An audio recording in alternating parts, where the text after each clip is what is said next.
Hey everyone, welcome back. Today we're taking a deep dive into something we all deal with, something pretty central to, well, just about every relationship we have. Trust. Yeah, it's one of those things, isn't it? Super important, but, kind of hard to really get a handle on sometimes. Right, like what actually is it and how do we actually, build it or fix it when it gets broken? Exactly. So we dug into some research, articles and books and stuff, and we're going to try to break it all down for you, give you some real practical stuff you can use. So first things first, let's try to define this thing. When we say trust, what are we even talking about? Well, one of the things that really struck me going through the material was that trust, it goes way beyond just like being faithful or keeping secrets. Oh yeah, for sure. It's got to be deeper than that. Definitely. One source talked about it in terms of emotional safety, like feeling safe enough to really be yourself with someone without being judged or, feeling like they're going to use your vulnerabilities against you. That makes total sense. So it's not just about, the big betrayals, but about feeling safe and accepted, like day to day. Right. And that feeling safe ties in with another key thing we saw, which is that whole idea of someone having your back, like truly having your best interests at heart. Yeah, feeling like you're on the same team. Exactly. And that's where the vulnerability piece comes in. If you believe someone has your back, well, you're more likely to open up, share your fears and imperfections, all that. So how do we actually get there? How do we build that kind of trust? Okay, well, here's the thing. A lot of the sources emphasize that it's not about like these grand gestures. It's about consistency, showing up for someone over and over in the little things. So like walking the walk, not just talking the talk. Exactly. One source called it making microdeposits of trust. Like every time you do what you say you'll do, every time you're there for someone, you're making a little deposit. And over time, those add up. It's a good analogy. It really highlights that it's an ongoing process, right? It takes time. Absolutely. And it made me think, in reverse, that even small inconsistencies, they can start to chip away at that foundation you've built. Yeah. Like if someone says, you can count on me, but then, they keep letting you down, even in small ways. Oh, totally. And that actually leads perfectly into something else the research highlighted, how trust impacts the way we handle conflict. Interesting. Okay, tell me more about that. Well, when trust is strong, even big disagreements, they feel manageable. Like you can work through them together, right? Makes sense. But when trust is shaky, even small disagreements, they can feel like huge threats. Because you're not sure if the other person is like on your side or not. Exactly. Without that underlying trust, it's easy to jump to negative interpretations, to feel like you're on opposite teams. It makes things so much harder. So trust is definitely important, but, we all know it can be really fragile. Oh, absolutely. I mean, it's built on those experiences, right? On seeing consistent, trustworthy behavior. So when that consistency breaks down, the trust can break down pretty quickly too. One source used the analogy of a spider web, which I thought was so powerful. Each positive interaction, it strengthens a strand. But one significant break, and the whole thing can be torn apart. Such a good visual, right? And that's why it's so important to understand the things that can damage trust. Right. Because if we can recognize those things, maybe we can avoid them, right? Hopefully. So let's talk about some of the specific actions that the research flagged as, particularly detrimental. Okay, lay it on me. Well, the big one, of course, is lying, even small lies. Because at the end of the day, a lie is a lie. And it just fundamentally undermines that core principle of honesty. Yeah, I get that. It makes you wonder, if someone's willing to lie about one thing, what else might they lie about? It just creates this uncertainty. Totally. Then there's breaking promises, especially if it happens repeatedly.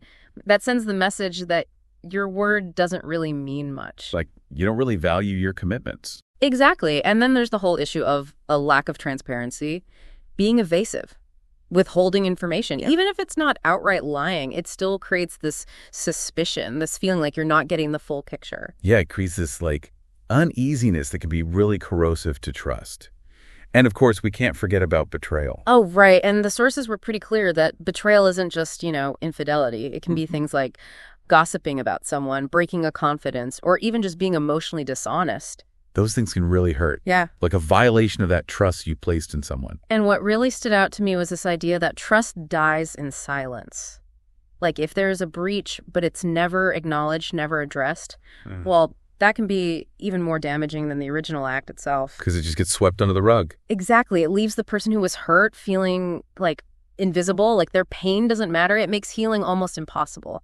Okay, so we've talked about what trust is, how easily it can be broken. But let's shift gears now. Let's talk about the proactive stuff. How do we actually build trust, whether it's in a new relationship or, rebuilding after some damage has been done? So the research laid out some really practical strategies, and the first one, which we touched on earlier, is consistency. One source put it really simply: say what you mean, do what you say. Sounds simple, but I bet it's harder than it sounds sometimes. It definitely takes effort, but it's so important because when your words and your actions consistently line up, well, it creates this predictability. It tells the other person that they can rely on you, that you're someone they can count on. Yeah, it builds that sense of safety and security we were talking about earlier. Right. And the next key ingredient is open communication.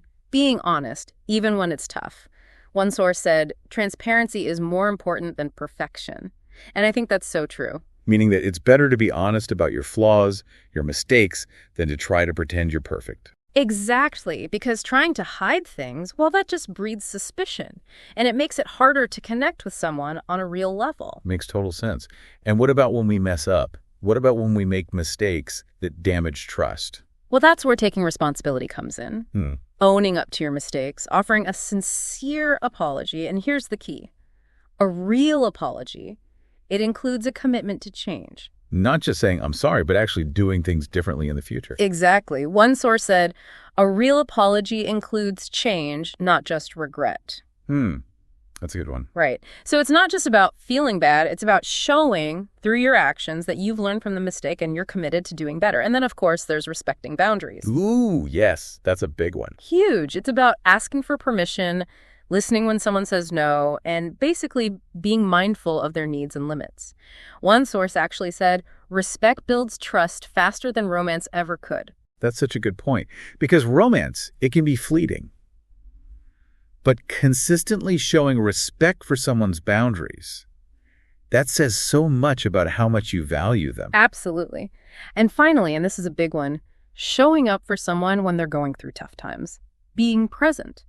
Being supportive. Like being their rock. Exactly, because those difficult moments, they really test the strength of a relationship. And knowing that someone will be there for you no matter what, well, that builds an incredible bond of trust. Okay, so, sometimes, even with our best efforts, trust gets broken. Can it be rebuilt? That's the million-dollar question, right? And the sources, they offered a pretty balanced perspective. They said that rebuilding trust, it is possible, but it takes time and effort from both people involved. No quick fixes, huh? Nope. Yeah. Not when it comes to something this important. And the roles in that rebuilding process, they're pretty different. How so? Well, the person who broke the trust, they need to be the one who's consistently transparent, who's patient, who's willing to put in the work, even when it's hard. So basically, they need to prove themselves trustworthy again. Right. And the person who was hurt, they need to be willing to engage in the healing process. But here's a really important point. They shouldn't feel pressured to forgive quickly or to forget. Because healing takes time, right? Exactly. And rushing that process can actually do more harm than good. One source had this really interesting way of framing rebuilding trust. They said it's not about going back to how things were before.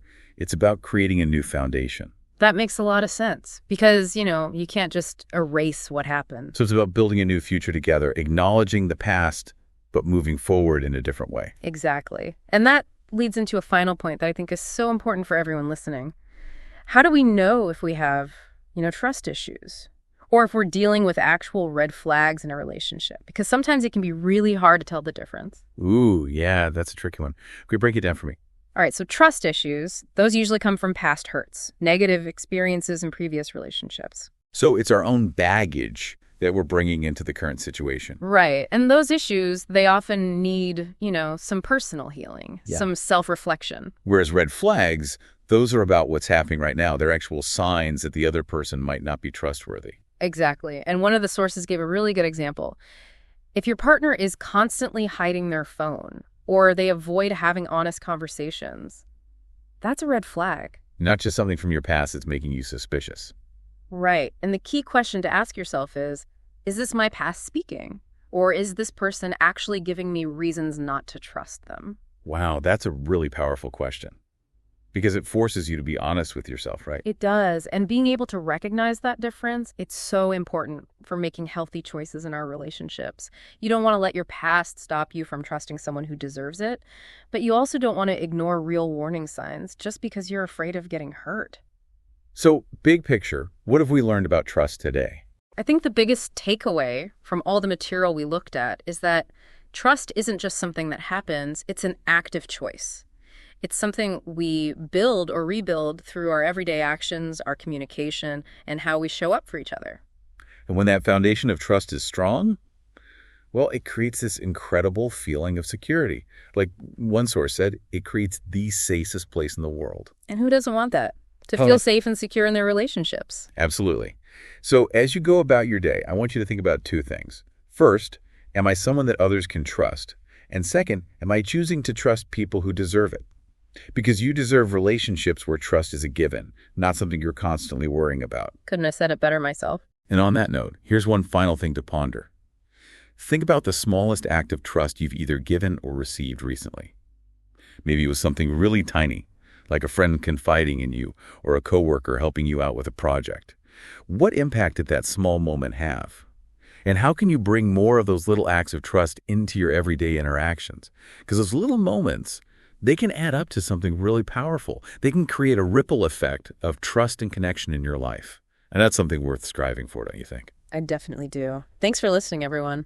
And we'll see you next time.